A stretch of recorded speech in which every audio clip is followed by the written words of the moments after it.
حضرت سیدنا عمر بن میمون رضی اللہ تعالیٰ عنہ فرماتے ہیں، جس دن حضرت سیدنا عمر فاروق رضی اللہ تعالیٰ عنہ پر حملہ کیا گیا اس دن میں وہی موجود تھا۔ حضرت سیدنا عمر فاروق رضی اللہ تعالیٰ عنہ نماز فجر کے لیے صفیں درست کروا رہے تھے۔ میں آپ رضی اللہ تعالیٰ عنہ کے بالکل قریب کھڑا تھا۔ ہمارے درمیان صرف حضرت سیدنا عبداللہ بن عباس رضی اللہ تعالیٰ عنہ عائل تھے۔ حضرت سیدنا عمر رضی اللہ تعالیٰ عنہ صفوں کے درمیان سے گزرتے اور فرماتے اپنی صفیں درست کر لو۔ جب آپ رضی اللہ تعالیٰ عنہ نے دیکھا کہ صفیں بالکل سیدھی ہو چکی ہیں، نمازیوں کے درمیان بالکل فاصلہ نہیں رہا اور سب کے کندھے ملے ہوئے ہیں، تو آپ رضی اللہ تعالیٰ عنہ آگے بڑھے اور تکبیر تحریمہ کہی۔ آپ رضی اللہ تعالیٰ عنہ کی عادت کریمہ تھی کہ صبح کی نماز میں اکثر سورہ یوسف اور سورہ نحل میں سے قرات فرماتے۔ آپ رضی اللہ تعالیٰ عنہ پہلی رکعت میں کچھ زیادہ تلاوت فرماتے تاکہ بعد میں آنے والے بھی جماعت میں شامل ہو سکے۔ ابھی آپ رضی اللہ تعالیٰ عنہ نے نماز شروع ہی کی تھی کہ ایک مجوسی غلام جو پہلی صف میں چھپ کر کھڑا تھا، اس نے موقع پاتے ہی ایک دو دھاری تیز خنجر سے آپ رضی اللہ تعالیٰ عنہ پر حملہ کر دیا۔ حضرت سیدنا عمر رضی اللہ تعالیٰ عنہ کی آواز سنائی دی کہ مجھے کسی نے قتل کر دیا یا کاٹ لیا ہے۔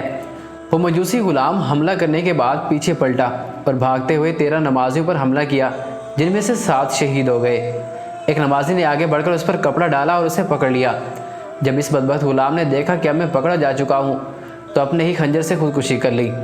جب حضرت سیدنا عمر رضی اللہ تعالیٰ عنہ پر حملہ ہوا تو صفوں میں دور دور کھڑے اکثر نمازی اس حملے سے بے خبر تھے۔ جب انہوں نے حضرت سیدنا عمر رضی اللہ تعالیٰ عنہ کی قرات نہ سنی تو سبحان اللہ کہنا شروع کر دیا۔ حضرت سیدنا عبد الرحمن رضی اللہ تعالیٰ عنہ نے آگے بڑھ کر نماز فجر پڑھائی۔ اکثر لوگوں کو نماز کے بعد واقعے کا علم ہوا۔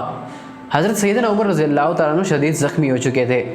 آپ رضی اللہ تعالیٰ عنہ نے حضرت سیدنا ابن عباس رضی اللہ تعالیٰ عنہ سے فرمایا، اے ابن عباس، معلوم کرو کہ مجھے کس نے زخمی کیا ہے۔ آپ رضی اللہ تعالیٰ عنہ باہر گئے۔ کچھ دیر بعد واپس آ کر بتایا کہ مغیرہ رضی اللہ تعالیٰ عنہ کے غلام ابو لولا فیروز نے آپ رضی اللہ تعالیٰ عنہ پر حملہ کیا ہے۔ آپ رضی اللہ تعالیٰ عنہ نے فرمایا، وہی غلام جو لوہار تھا؟ حضرت سیدنا ابن عباس رضی اللہ تعالیٰ عنہ نے جواب دیا، جی ہاں۔ حضرت سیدنا عمر رضی اللہ تعالیٰ عنہ نے کہا، اللہ عز و جل اسے تباہ کرے، میرے اس سے کوئی دشمنی نہیں تھی، بلکہ میں نے تو اسے نیکی کی دعوت دی تھی، میں تو اس کے ساتھ بھلائی کرتا تھا۔ اللہ عز و جل کا شکر ہے کہ میں کسی مسلمان کے ہاتھوں زخمی نہ ہوا۔ پھر آپ رضی اللہ تعالیٰ عنہ کو گھر لے جایا گیا۔ حضرت سیدنا عمر بن میمون رضی اللہ تعالیٰ عنہ فرماتے ہیں، ہم لوگ بھی آپ رضی اللہ تعالیٰ عنہ کے گھر کی طرف چل دیے۔ لوگوں پر مصیبتوں کا پہاڑ ٹوٹ پڑا تھا، گویا اس سے پہلے کبھی ایسی پریشانی اور مصیبت سے دوچار نہ ہوئے تھے۔ لوگ آپ رضی اللہ تعالیٰ عنہ کو تسلی دینے لگے کہ آپ رضی اللہ تعالیٰ عنہ پریشان نہ ہو، آپ رضی اللہ تعالیٰ عنہ کے زخم جلد ہی ٹھیک ہو جائیں گے۔ پھر آپ رضی اللہ تعالیٰ عنہ کو کھجور کی نویز پلائی گئی، لیکن وہ آپ رضی اللہ عنہ کے پیٹ سے زخموں کے ذریعے باہر آ گئی۔ پھر دودھ پلایا گیا تو وہ بھی زخموں کے راستے پیٹ سے باہر نکل آیا۔ لوگ سمجھ گئے کہ اب ہم آپ رضی اللہ تعالیٰ عنہ کی صحبت سے زیادہ دیر تک فیضیاب نہ ہو سکیں گے۔ پھر لوگوں نے آپ رضی اللہ تعالیٰ عنہ کی تعریف کرنا شروع کر دی۔ ایک نوجوان آ کر کہنے لگا، اے امیر المومنین، آپ رضی اللہ تعالیٰ عنہ کو مبارک ہو کہ عنقریب اللہ عز و جل آپ رضی اللہ تعالیٰ عنہ کو حضور صلی اللہ علیہ وسلم اور آپ رضی اللہ تعالیٰ عنہ سے پہلے رحلت فرمانے والے دیگر صحابہ کرام رضی اللہ تعالیٰ عنہ سے ملا دے گا۔ اے امیر المومنین، آپ رضی اللہ تعالیٰ عنہ کو خلافت کا منصب عطا کیا گیا تو آپ رضی اللہ تعالیٰ عنہ نے عدل و انصاف سے کام لیا۔ آپ رضی اللہ تعالیٰ عنہ ایک اچھے خلیفہ اور لوگوں کے خیر خواہ و محسن ہے۔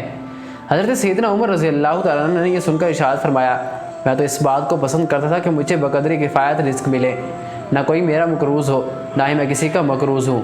پھر وہ نوجوان واپس جانے لگا تو اس کی لنگوٹ ٹخنوں سے نیچے تھی اور زمین پر لگ رہی تھی۔ آپ رضی اللہ تعالیٰ عنہ نے لوگوں سے فرمایا، اس نوجوان کو میرے پاس بلاؤ۔ جب وہ آپ رضی اللہ تعالیٰ عنہ کی بارگاہ میں حاضر ہوا تو آپ رضی اللہ تعالیٰ عنہ نے بڑی شفقت سے فرمایا، اے بھتیجے، اپنا کپڑا ٹخنوں سے اونچا کر لے، بے شک اس میں تیرے کپڑوں کی پاکیزگی اور تیرا رب عز و جل کی بارگاہ میں تیرا یہ عمل تقوی اور پرہیزگاری کے زیادہ قریب ہے۔ پھر آپ رضی اللہ تعالیٰ عنہ نے اپنے صاحبزادے حضرت سیدنا عبداللہ بن عمر رضی اللہ تعالیٰ عنہ سے فرمایا، حساب لگا کر بتاؤ ہم پر کتنا قرض ہے۔ انہوں نے حساب لگا کر بتایا، تقریباً 86,000 درہم۔ آپ رضی اللہ تعالیٰ عنہ نے فرمایا، اگر یہ قرض میرے مال سے ادا ہو جائے تو ادا کر دینا، اور اگر میرا مال کافی نہ ہو تو بنی عدی بن کعب کے مال سے ادا کرنا، اگر پھر بھی ناکافی ہو تو قریش سے سوال کرنا، ان کے علاوہ اور کسی سے سوال نہ کرنا۔ پھر آپ رضی اللہ تعالیٰ عنہ نے اپنے صاحبزادے سے فرمایا، تم ام المومنین حضرت سیدنا عائشہ صدیقہ رضی اللہ تعالیٰ عنہ کی بارگاہ میں چلے جاؤ اور ان سے عرض کرو کہ عمر بن خطاب رضی اللہ تعالیٰ عنہ اس بات کی اجازت چاہتا ہے کہ اسے اس کے ساتھ کے ساتھ دفن کیا جائے اور حضور صلی اللہ علیہ وسلم کے قرب میں جگہ عطا فرمائی جائے۔ حضرت سیدنا عبداللہ بن عمر رضی اللہ تعالیٰ عنہ حضرت سیدنا عائشہ صدیقہ رضی اللہ تعالیٰ عنہ کی بارگاہ میں حاضر ہوئے اور سلام عرض کیا۔ آپ رضی اللہ تعالیٰ عنہ رو رہی تھی۔ آپ رضی اللہ تعالیٰ نے کہا حضرت سیدنا عمر بن خطاب رضی اللہ تعالیٰ عنہ آپ رضی اللہ تعالیٰ کو سلام عرض کر رہے ہیں اور اس بات کی اجازت چاہتے ہیں کہ انہیں ان کے ساتھیوں کے قرب میں دفن کیا جائے۔ آپ رضی اللہ تعالیٰ عنہ راضی ہو گئی۔ چنانچہ حضرت سیدنا عبداللہ بن عمر رضی اللہ تعالیٰ عنہ اجازت لے کر واپس تشریف لائے اور فرمایا حضرت عائشہ صدیقہ رضی اللہ تعالیٰ عنہ نے اجازت عطا فرما دی ہے۔ آپ رضی اللہ تعالیٰ عنہ خوش ہو گئے، جس چیز کو آپ رضی اللہ تعالیٰ پسند کیا کرتے تھے وہ آپ رضی اللہ تعالیٰ عنہ کو عطا کر دی گئی ہے۔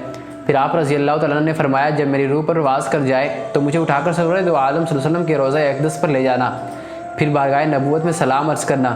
چنانچہ حضرت سیدنا عمر فاروق رضی اللہ تعالیٰ عنہ کو حضور نبی پاک صلی اللہ علیہ وسلم کے جلووں میں حضرت سیدنا صدیق اکبر رضی اللہ تعالیٰ عنہ کے پہلو میں دفن کر دیا گیا۔